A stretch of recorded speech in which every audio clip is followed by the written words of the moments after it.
we can start the design part. Today, our final goal is to enlighten a 3D model. But before to do that, we need to know what is and how the light effectively works. So, what is the light? Light is an electromagnetic radiation that, when it is reflected by the surface of objects, can be perceived by the human eye. So it allows us to perceive and visualize the environment around us. Without it, we will have nothing but total and complete dark. This electromagnetic radiation is usually emitted by the so-called light sources. One example is the sun. In base of the type of the light source, the radiations are emitted in a specific way. We can summarize the type of light sources in three main categories. Directional, where the radiations are emitted in one single direction. Point, where the radiations are emitted radially in every direction. And spotlights, where the radiations are emitted in a conical form. Today we will focus mainly on directional light. We will deepen the other type of light sources in the next tutorials. Now that we generally know what is light, let's see how it works effectively. Let's take our directional light source. When these radiations emitted in one direction hit the surface of our 3D object, they are in some way reflected, allowing us to perceive and visualize the shape of the enlightened object. Well, but now the problem is how and in what way we can effectively reflect these radiations, and how can this allow us to enlighten our object? To do that, we can use a model that defines approximatively how the light works through a mathematical equation. The most known model is called Phong Reflection Model. The Phong Reflection Model describes the way a surface reflects light as a combination of the ambient reflection, diffuse reflection of rough surfaces, and the specular reflection of shiny surfaces. So let's talk about ambient, diffuse and specular reflections. What is the ambient reflection? Ambient reflection, as the name suggests, consider the reflection of light that comes from, indeed, the ambient or environment that surround the object that we are considering.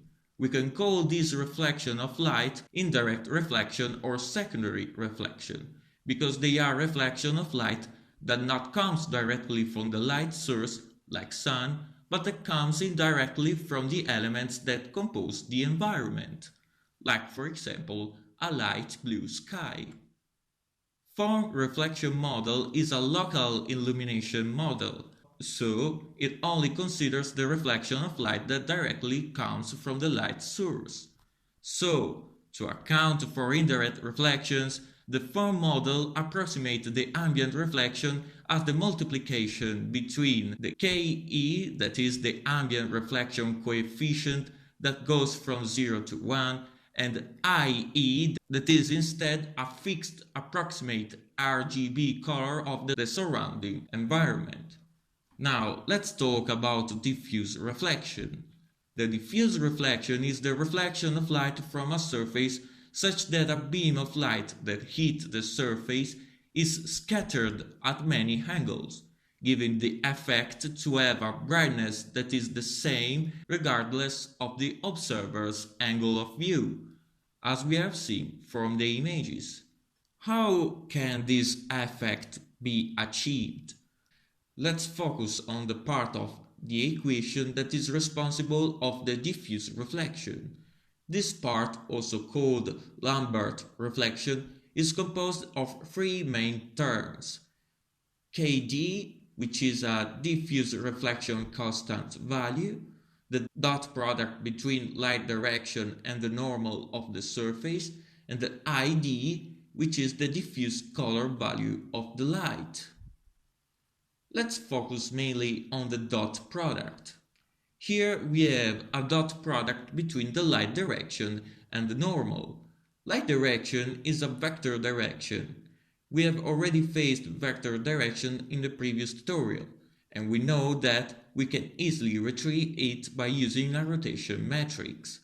Let's talk instead about normal. What is a normal?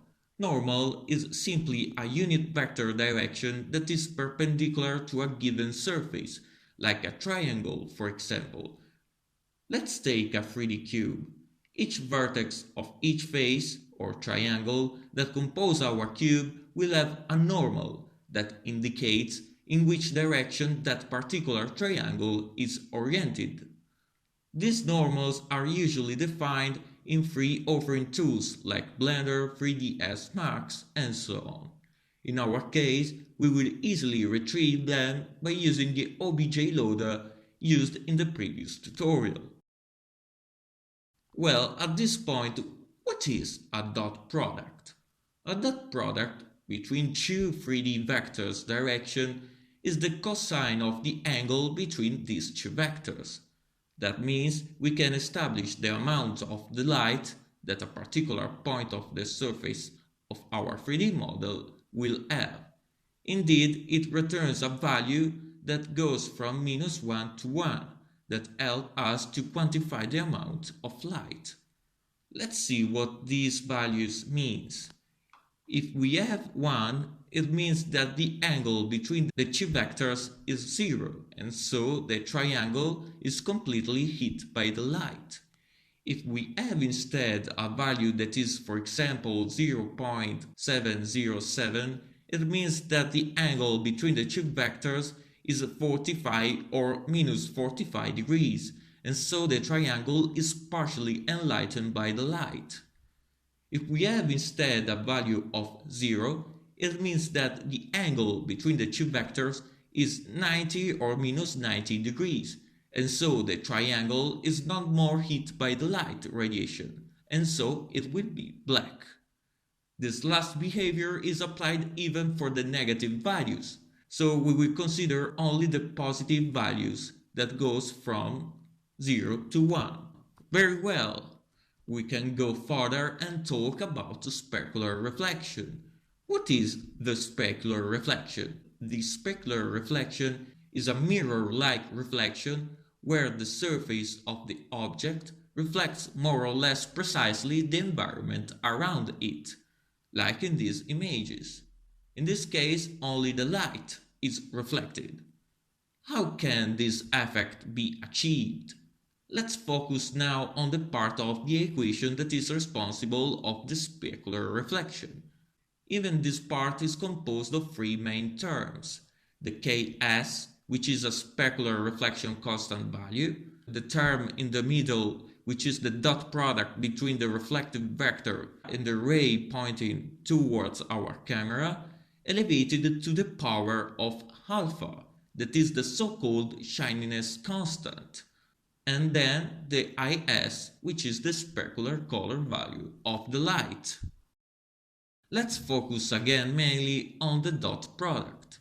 Here we have a dot product between the reflected light and the ray pointing towards our viewer or camera. So what is the reflected light? Like light direction is a unit vector direction. The reflection of a vector works in this way. An incident ray, that in this case is our light ray, makes an angle with the normal ray of the surface we are currently considering. The reflected ray will be that ray that makes the same angle with the normal as the light ray, but in the opposite side and direction. Today we will not cover how the reflected vector is calculated, but we will use an intrinsic function of the HLSL that is called reflect, where by passing the incident ray and the normal, it returns the reflected vector. Then we have the ray that points towards the camera. This ray is a unit vector direction that we use to determine how much specular light we can see from the point of view of the camera. This vector is the direction. from each point that compose the surface of our objects to the camera position, all in world space. Let's do some example for some of these points. Here the angle between the two vectors is small, so we will see a good 80% of the reflected light. Here instead the angle is more big, that means we will start to see the reflected light shading away. In this other spot instead, the angle is practically zero, so we will see near completely all the reflected light. At the end, we will have something like this. The last thing to do then will be to sum these three types of lights, ambient, diffuse and specular lights, all together and return the final result in the form of RGB value from our pixel shader. Very well, now we can start the implementation.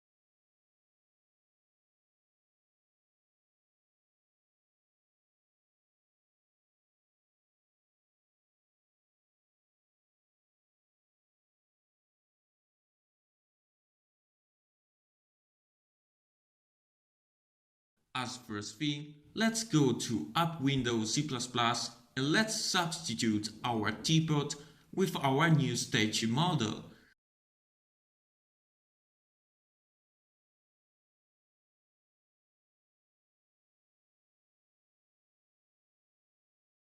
Then let's go to pixelshader.hlsl file and here we can start to implement the Phong Reflection Model. Let's start with the ambient reflection. Let's add the constant ambient reflection with a value of 1.0. And let's initialize the ambient light color with a white color.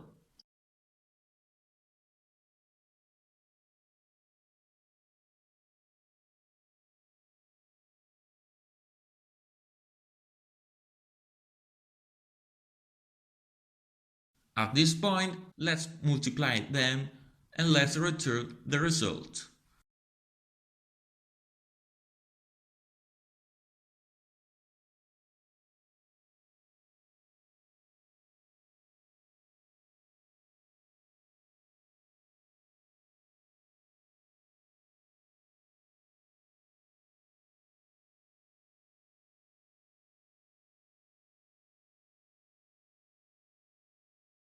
Let's see if it works. And it works. We have a statue enlightened from the ambient with a white color. It's a bit strange, so let's reduce a bit the constant.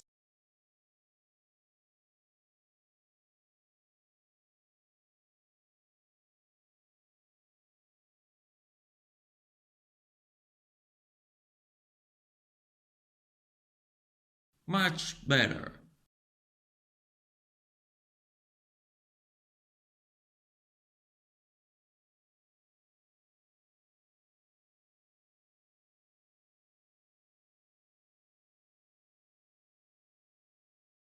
Very well. Let's start to add the diffuse lighting. So let's add the constant diffuse reflection with a value of 1.0. Let's add the diffuse light color with a white color.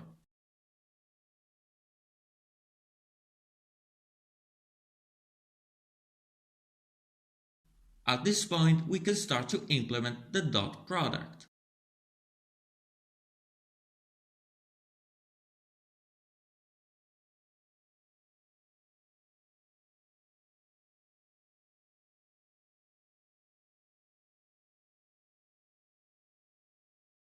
Here we need the vector direction of the light. So let's come back to App Window and in the constant structure, let's delete the, at this point, useless time variable. Let's add instead a new 4D vector called light direction.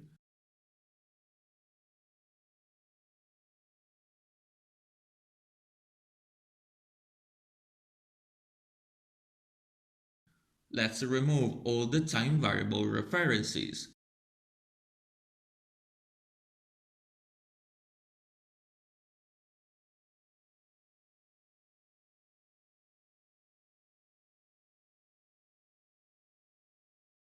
Now, in order to get a vector direction, let's add a rotation matrix that we can call light rotation matrix.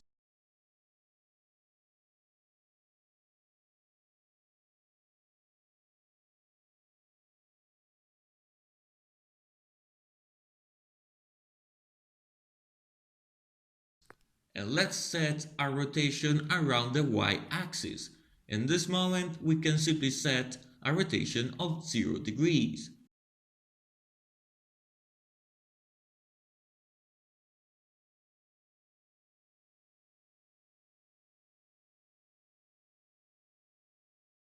At this point, the light direction will be the forward vector of our rotation matrix, that is, the z direction. Here we have a problem. We haven't defined yet a suitable constructor to convert a 3D vector to 4D vector. So let's go to vector 4D class, and here let's add a constructor where we pass a vector 3D and where we set all its attributes.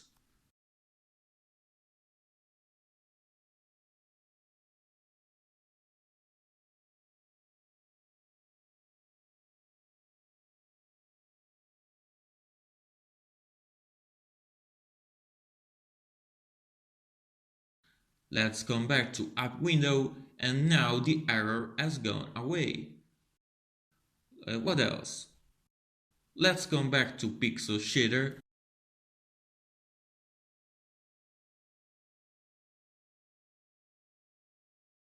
And here let's define in our constant structure a float for light direction.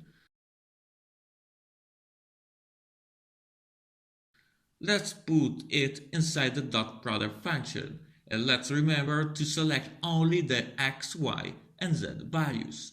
At this point, we need the normal of the point of the surface we are currently considering.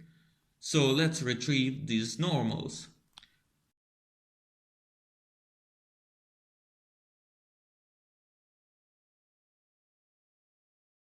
So let's go to Mesh class.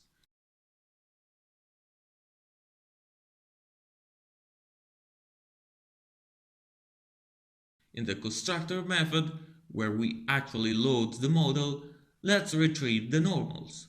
The procedure is the same as the one used for the vertices.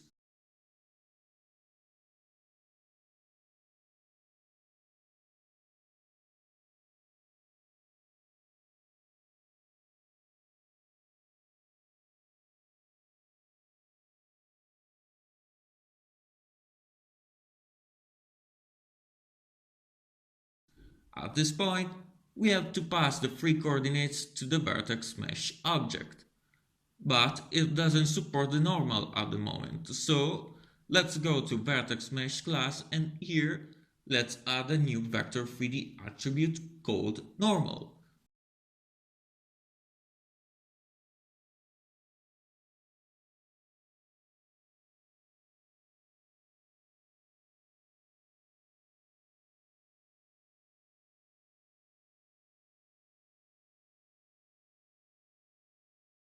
Let's add it as parameters for all the constructors of the class.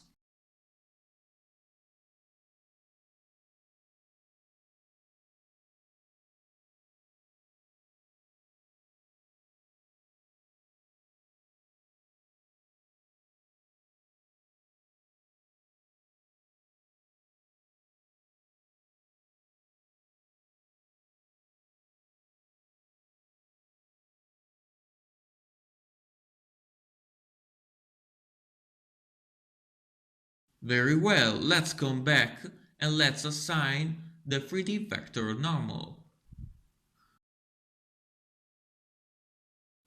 Now, since the layout of our vertex structure has changed, we need to update the input layout accordingly. So let's go to vertex buffer class, And in the layout array, let's copy paste the first element that regards the position, and let's change it for the normal. Let's change the offset in bytes, and since the texture coordinates are two float values, we need to add 8 bytes to the previous offset. So the offset now will be of 20 bytes. Very well. Let's update the vertex structure even in the vertex mesh layout shader.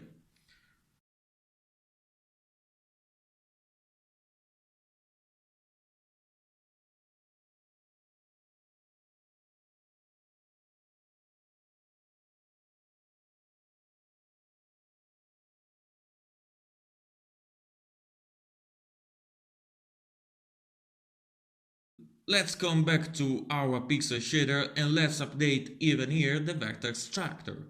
Since we need to use the normal in the pixel shader, let's pass it through the output structure by adding a 3D vector normal attribute.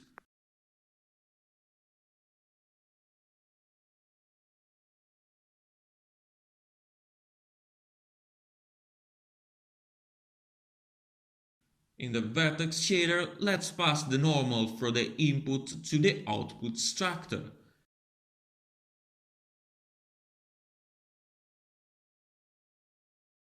At this point, let's come back to pixel shader and let's update even here the input structure. We have all the necessary data, so let's pass the normal in the dot product. As we have said in the introduction, we want only the positive values. To get them, let's use the max function, and let's get the maximum values between 0 and the dot product.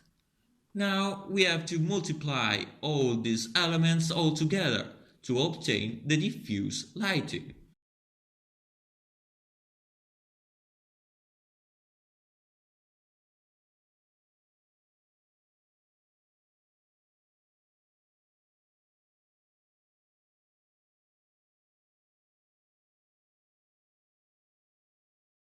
The only thing that remains to do is to sum the ambient light with the diffuse light, as defined in the Phong Reflection Model.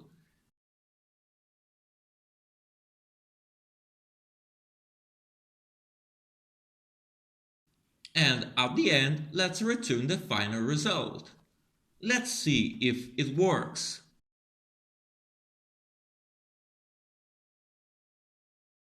And it works.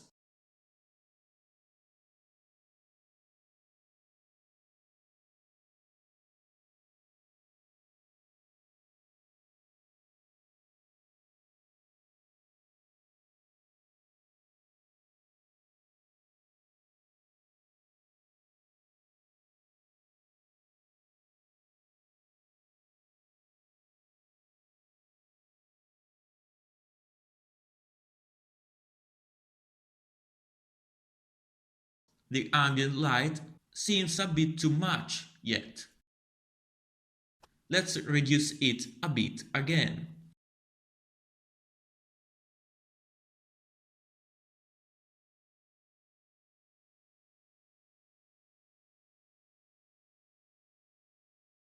Now it's more acceptable.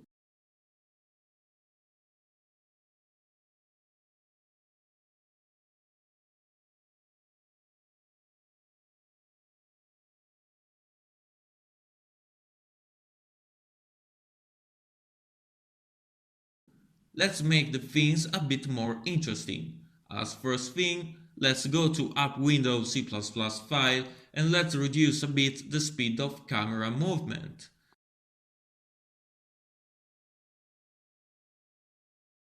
Then let's set the initial position of the camera a bit more near to the model. And let's start to rotate our light.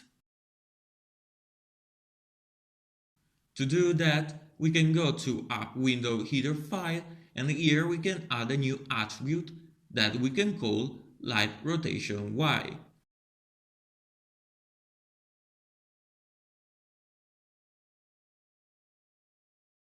Let's turn back and let's pass this attribute in the set rotation Y.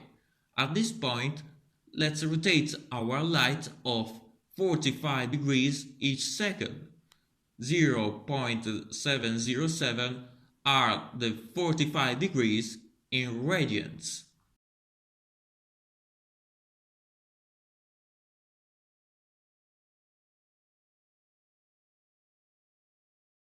Very well, let's see what happens. Now our light rotates around our statue.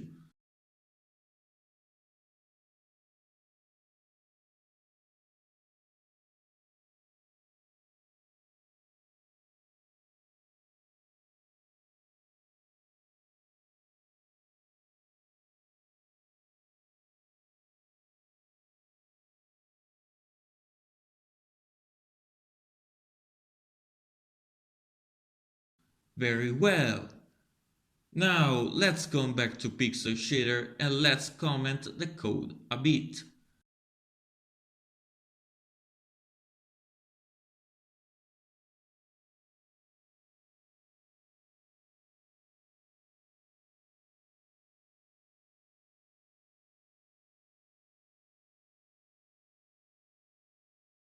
The last part we need to add is the specular light. As always, let's add the constant specular reflection.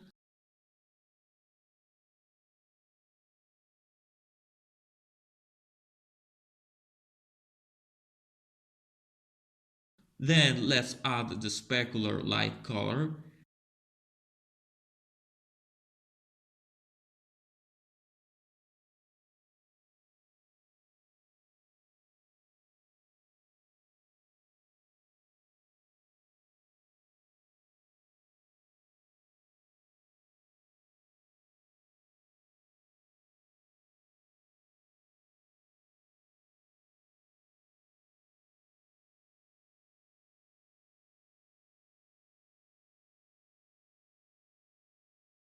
And as last thing, let's compute the amount of light as the dot product of the first element is the reflected light, as we have already said in the introduction. We can compute it by using the reflect function with the light direction and normal.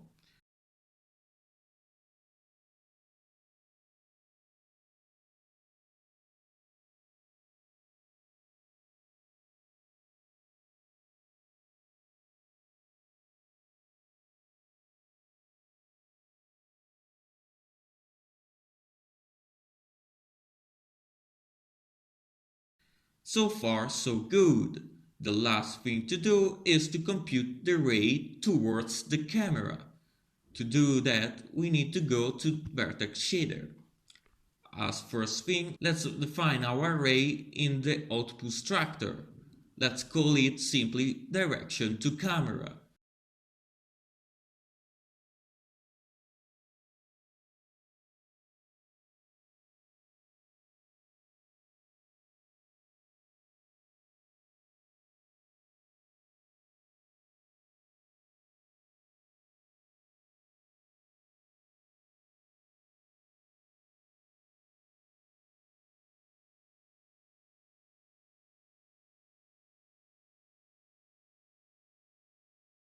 Now, the direction to camera is the difference between the world position of a particular point of the surface of our model, that we can get it here, and the camera position.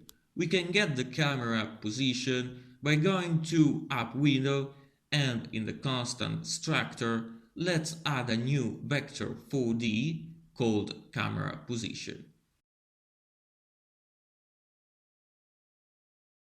In the update method, let's pass the position of our camera to our constant object.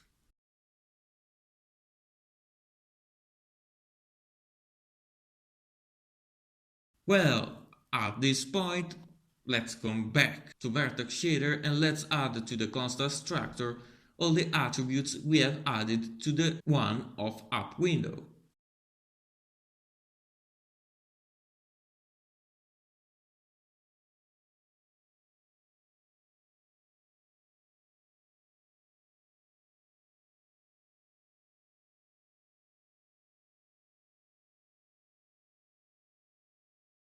Now we have all what we need. So let's subtract the camera position. Let's remember to normalize this vector that allows us to transform a vector of any length to a vector of unit length, making it effectively a vector direction. Now let's add the direction to camera attribute even to the input structure of pixel shader. So good, even here we have all what we need.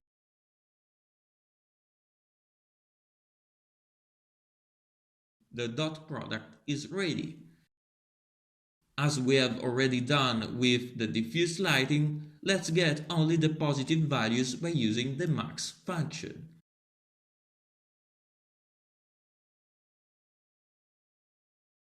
The next thing to do is to elevate this dot product to a constant value that we can call shininess.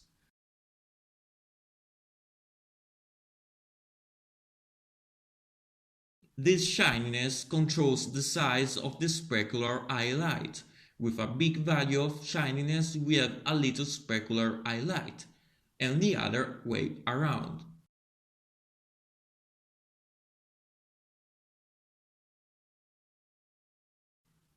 Let's compute the final specular light.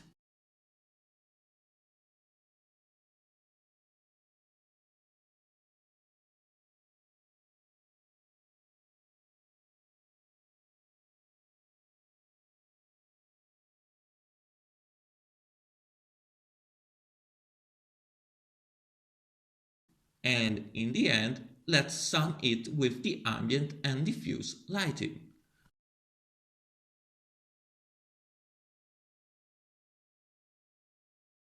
Let's see if it works.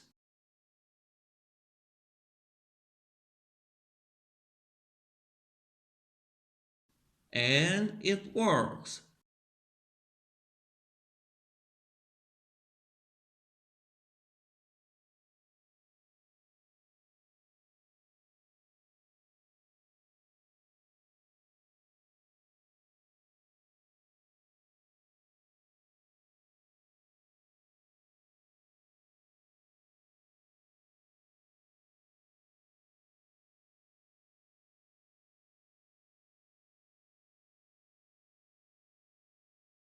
The specular highlight is a bit small. Let's reduce the shininess and let's see what happens.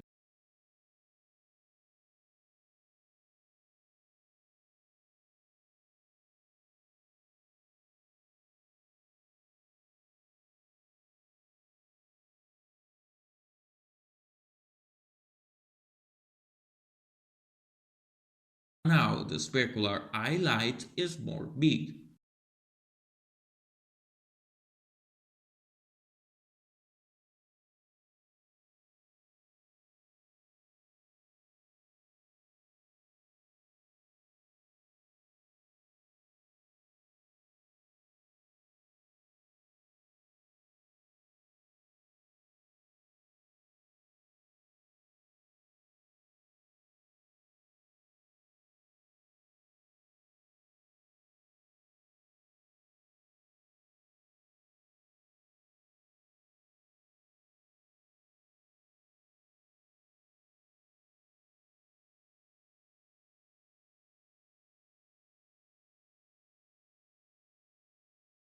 That's all for now, folks. Today we have seen what is and how the light works.